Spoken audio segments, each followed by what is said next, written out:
Do you feel that every time you have to go on social media to promote your podcast, it's like dying by 1,000 cuts? You absolutely hate it, you feel uncomfortable, you can't even see growth from every post you create, so it feels like a waste of time, yet you hear me and other people say that you have to promote your podcast online in order to get more listeners. Well, this episode is for you because I'm going to delve exactly into why your social media strategy isn't working and what to do instead. I'm going to go through the 10 most likely scenarios of why your social media podcast content isn't performing and what to do instead. And we're going to go right into the tips because this episode is going to be super practical. In case we haven't met, hello, I'm Anne Xavier. I'm the founder of the Podcast Space, which is both a company and a podcast. But here's what we're going to do. We're going to get you to the next level. We're going to elevate your podcast strategy and grow your show without getting stuck. Let's dive in. Okay, I know that I always talk about why it's important to create social media content, why it's important to be online, but I don't want you to feel like you're doing something that you don't see the value in. I want to make sure that you're actually creating content that gets traction because let's be honest, your podcast, it's almost like a monologue, right? Like whenever I'm recording these episodes, I hope that you get value out of them, but if I don't email you or if I don't talk to you on social media, like I'm not likely to hear anything from you. So the first reframe that we gotta kind of like consider is really like social media is a way for us to reach the listeners that we crave having a relationship with our listeners, and social media is just the way to get there. So I don't want you to think about like social media is like, the selfie culture and that you're just quote unquote like showing up, because it's not the case. I want to delve into like some of these things that you may be doing because I found that they are universal. And if you haven't, I would suggest you connect with me on Instagram at The Podcast Space or as Anne Xavier on LinkedIn. Because I always look at social media as an extension of, like conversations that I have here on the podcast, or, they're an extension of my personal brand there. And what I mean by that is that what I use social media for is actually like social. I try to use social media as a way to have online conversations with people that are all over the world. So to me, the second reframe that you need to consider is really stop looking at social media as a have to do and more like that opportunity to connect with your listeners. Because likely this is what's happening.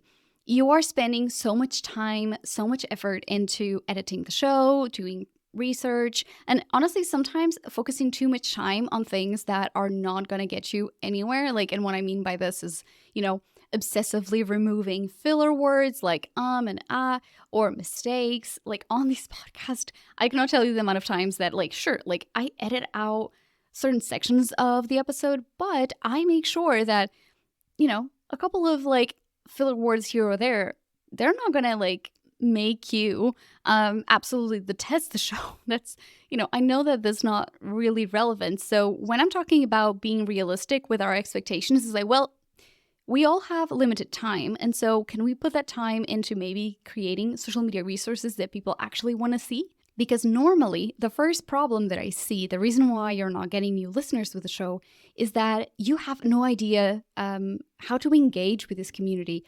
So far, what you probably have been doing is look out at social media as like hey, new episode is out, almost like a reminder that the show is out. And so if you're not inviting your listeners to talk to you, it's unlikely that they will do the first step. I talk about this on the show all the time, how people perceive you as, necessarily not necessarily like a celebrity, but like in a way you're a stranger, right? Like we sometimes feel like we don't want to take that first step. But if in the episode you talk about it, but also on your social media, you're proactively taking steps in how you're reframing the content as a way that you want and you value their questions and their thoughts. And this can be, very simple. And it can be, for instance, at the end of a post on whether the graphic or the video, if you're using a video teaser, you have like, what do you think, right? Like, it's as simple as that. We have to start asking in order to get people to talk about. Because if it's a self-contained content piece, we're likely not gonna, as like the person who's viewing, we don't understand that we are expected to do something afterward. And so the importance of creating podcast content that generates listener traction isn't just about like thinking about the podcast and social media separately. You have to think about this as a whole. And what I mean by this is making sure that there's a call to action within that episode, right? Like, it's not just like, hey, there you go, that's it, right? I often talk about, and I tell you like, hey, tell me your ahas. Has this episode helped you in any way, shape, or form? Let me know. And I always say where you're supposed to engage with me. Even though if you look online, you see that I have a TikTok account, you see that I have an Twitter or X account, I don't talk about those. I'm very particular. I say LinkedIn, and always I talk about Instagram, right? So be laser focused. Don't send them, hey, engage with me. That's very generic, giving people too much option. People are not going to be doing what you want them to do. And so the disconnection is that like they don't understand where they're supposed to go. It's almost like if you give people two options, it will make them easier for them to actually do the next thing. And also, another thing that happens, this is number 3, is that you're trying to be everywhere and you're spreading yourself too thin. And so you've been told, and I said this before, where you have to test different platforms. If you are unsure which platform you want to be in, you have to test. But you're not supposed to endlessly be on Twitter, or X, on LinkedIn, or on Instagram, Facebook, what I'm thinking, Snapchat, right? Like all of these things, these are a lot of different platforms, and they all require different kind of mindsets. So basically, the way that you engage and the way that a content piece will perform on Twitter is very different than the one on LinkedIn, for instance, or Instagram. There are different formats, shapes, and so sometimes when you're being, quote unquote, doing the bare minimum, you're just using this method called spray and pray or the post and ghost. So all you do is you go onto your social media platform that has like a built-in scheduler, and basically you go schedule the stuff and you don't even go and check it out. Or you log in, you go, oh, okay, I have 3 likes or I have 1 comment. And I always mention how, if a listener drops a comment there, and I'm not talking about like automations and bots, right? Like I'm not talking about engaging with those, but many, many times I will go onto a podcaster's profile and they'll say, Anna, I have had no engagement whatsoever within the past like 3 months. We go onto their social media channel and then we go and we actually see that there were a few comments here and there, but they never took the time to engage. And again, I've said this before, in case you haven't listened to one of those episodes, we are training our listeners to understand the type of behavior we want them to take. And so if they comment, nobody engages, well, in their mind, they're thinking, well, okay, this account is not monitored, so there's no point in me doing this, right? And so the first step is really understanding what is happening here, which accounts am I seeing no engagement whatsoever, and also after 3 months, if you don't see consistent engagement, or if you actually don't like that platform because it's too finicky, because, for instance, like I can't be asked with Twitter, so I stopped being on that platform, and I really like Instagram, and I'm on Instagram every day, right? So to me, it makes more sense to be on Instagram and be on LinkedIn. LinkedIn for more like professional stuff and bigger connections, and then Instagram for B2C, so business to consumer.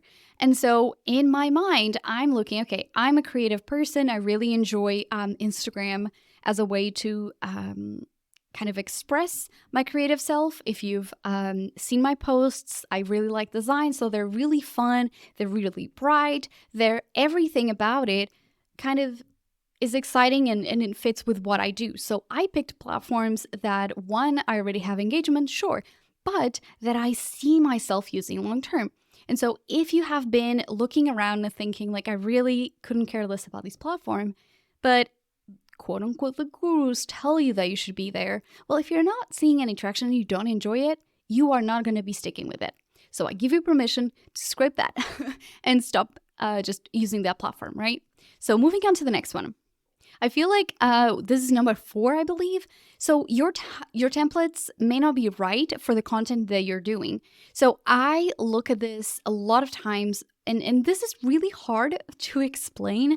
And I am aware that I have this awareness because I have a degree in journalism. I studied kind of like how to display information and kind of like, I wouldn't call it like the pyramid of information, but like the most important thing, the less important thing, and thing that like they need to know, contextual information. And in a lot of these Canva templates,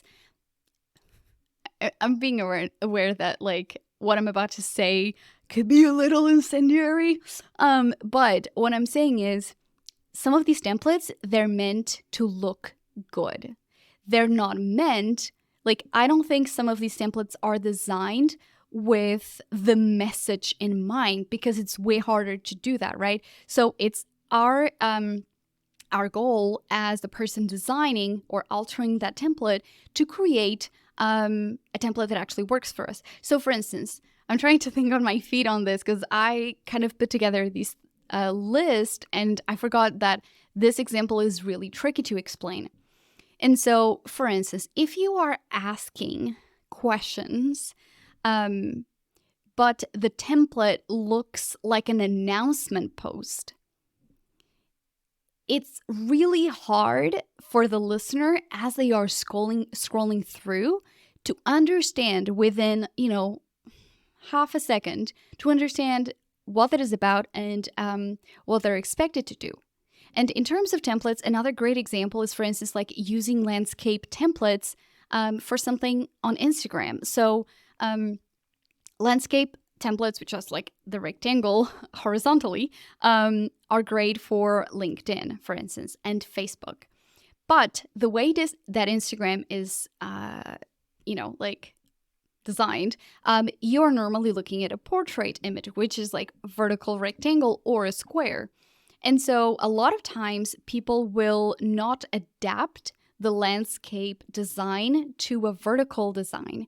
And what that means is that most times people cannot read. And I challenge you to see some of the posts that you've created if the font is too small. And at the same time, when you're designing these things on Canva, sometimes you're either providing too much information or not enough contextual information.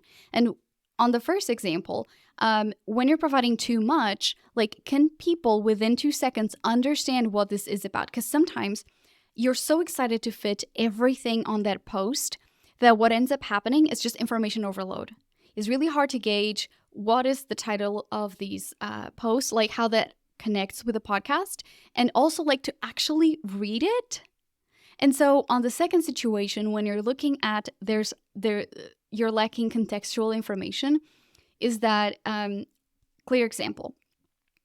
I'm talking about podcasting, right?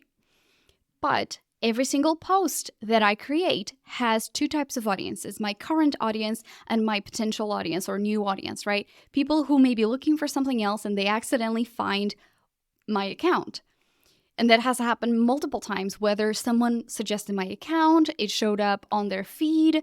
And so you have to be aware that if I was to suddenly, like for instance, this episode, if I'm going to be talking about social media, I cannot suddenly talk about social media without any context, because if someone sees my content without knowing my brand, they may think my account is for social media, which isn't. It's about how podcasters can use social media effectively. So I need to make sure that wherever that post is, I add information that this post is for podcasters, right? Like, it needs to be really clear. And so in the caption below, in the description, a lot of times people, like, the first line needs to provide a lot of context as well.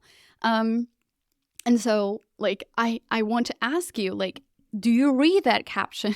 A lot of times there's 2 camps of people, like the field where like people actually read a lot of like the captions and people who don't read at all. And so if a lot of the information that we need in order to understand what is being talked about on the post above is just there and you're not saying in the post, hey, read more, people may miss a lot of important information. So if you feel like sometimes people don't engage the way that you expected them to, it may be that you need to provide more context within the post itself so that they can know to read. And it can be as simple as like an arrow, like read more or something. Like you don't need a lot. And also highly connected to that is accessibility and contrast. And again, it goes back to a lot of times on Canva, whether you're amending a template design and you're just putting a lot of stuff, like sometimes it's just not readable. People cannot read it. And I challenge you to actually every single time when you're working in Canva or, Adobe Photoshop, whatever it is, you zoom out and you see, okay, can people actually see this on a screen? Because most people are going to be on their phone. So make sure that you are making sure that accessibility is there. And another way that I always test if I can see and read things properly is I go onto my phone sometimes, or I go onto my monitor and I decrease the luminosity on my phone or my computer. So that way, like for instance, at night, your screen luminosity will be decreased in order for it to not, like, if you have auto, of course, like your eyes will adapt. So sometimes some color combinations, like for instance, light purple and white, you are going to be struggling to see it. For instance, if you have a video and you have captions or like subtitles, you always should include subtitles because there's a lot of people that are not having the sound on. For instance, people who have some sort of disability, they may need those captions. And so when you're looking at the caption, an important thing to do is to actually make sure that this caption has like a stroke or have some sort of like the background behind the actual font. Because most times when you're looking at my whole monitor, if I was to put something that is yellow under my yellow top right now, you probably would struggle to read it, right? So you have to really take in consideration the way that people look at the content and how they engage with it, because a lot of times people are not engaging because you're missing out on specific things. And I see this on so many creators. They don't include closed captioned on their content. They're like, well, nobody is replying to me. And I'm like, well, 60% of people actually go on social media and they have their sound off, right? And so they're likely to not listen to your podcast teaser, but they will read. So whether you have an audiogram, whether you have a video with someone else, if you look at my content, I always try to put captions because of that reason. You're putting so much effort in all of your content, you have to make sure that these people are seeing it. All right, number 6, you're actually afraid of getting big. And I see these all the time. Podcasters are creating content, and the way that they're creating content, they're actually like holding off sharing the best bits or things that actually are like they're owning their power, or things that they are showcasing their expertise because they're really afraid of being bullied online, which I totally understand. I've been a creator, like outward-facing content creation since January of 2020. And so I would say I've been getting, if I was to gauge and kind of estimate, maybe 10 mean comments or rude comments. So I've been lucky, don't get me wrong. But I do understand people that are being, honestly, like it wasn't that bad. Nobody called me like awful names. But when you see the harassment that a lot of people get online, I totally understand that you may be holding back, but you're actually also holding back to deeply connecting with people who watch and listen to your content because they just see content that is very meh, right? And so what can you do?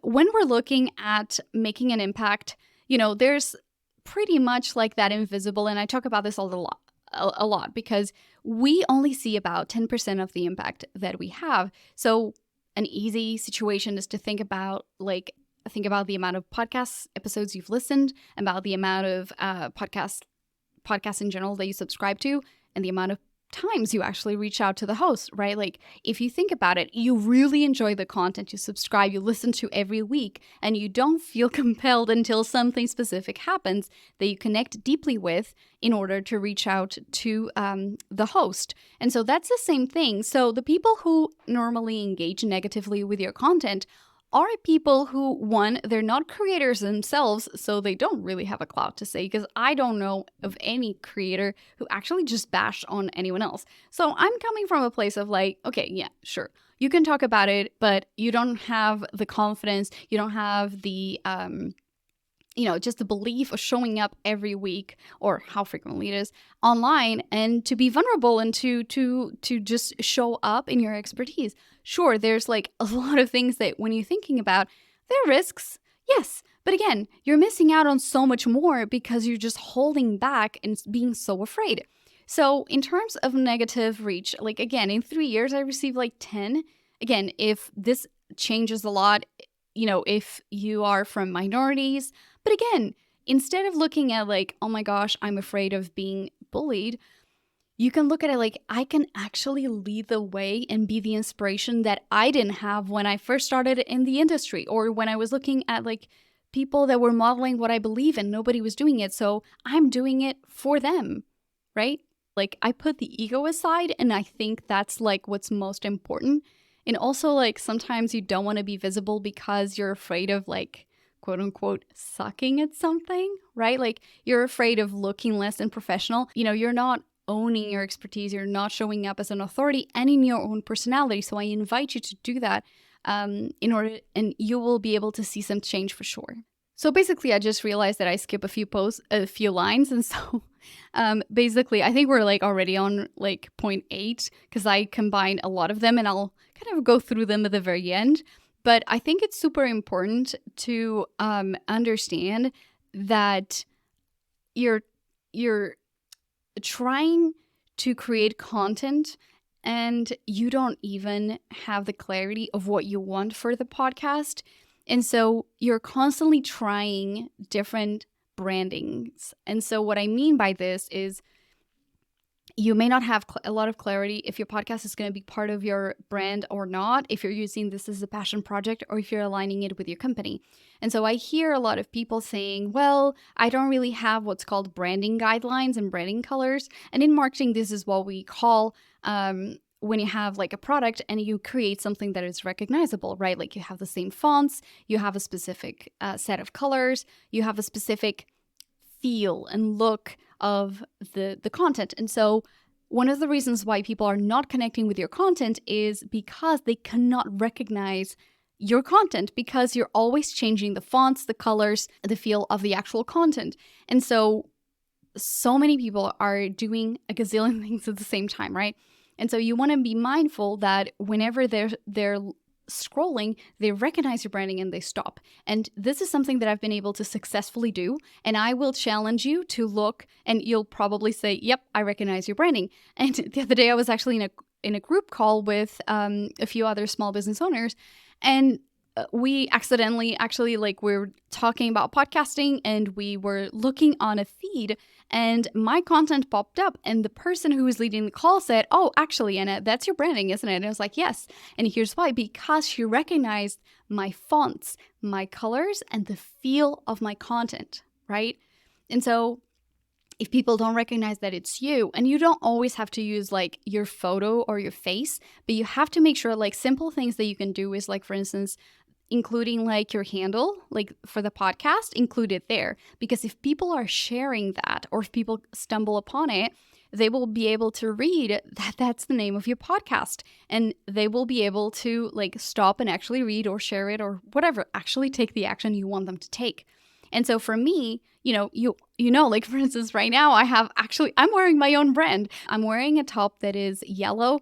Behind me, if you're watching this on a video, there's my green wall, my yellow neon sign. So as I'm recording this episode, and then as I am eventually exporting this file on social media, you will recognize, because I see this is my face, but like the branding itself, because it's so consistent, people already know me. Like they know they have podcast tips right there. And so that is immensely helpful in that process of creating more engagement.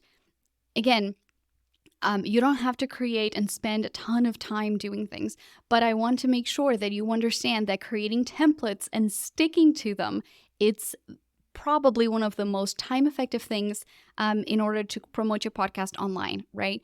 So make sure that, again, I'm going to go through the list of these 10 things that are, hurting your podcast reach on social media, and how to get more engagement and more listeners there.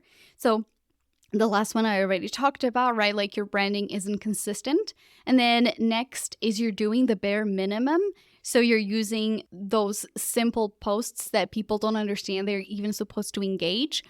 And then number 3 is using it as like almost like just a reminder of the show, like new episode is out. Like there's literally nothing else for them to engage with.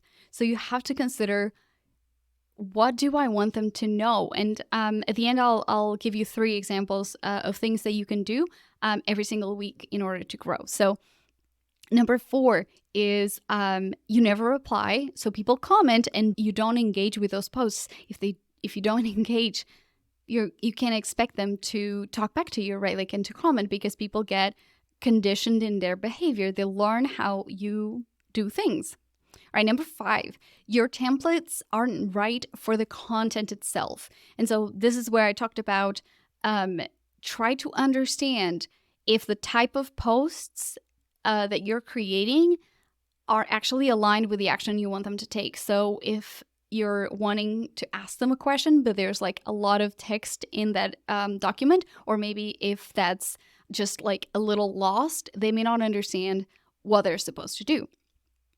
And then number 6 is you're not considering accessibility and contrast. And so again, whenever you're using Canva, because the majority of you are also using Canva, zoom out for a second and see if people can actually read it, right?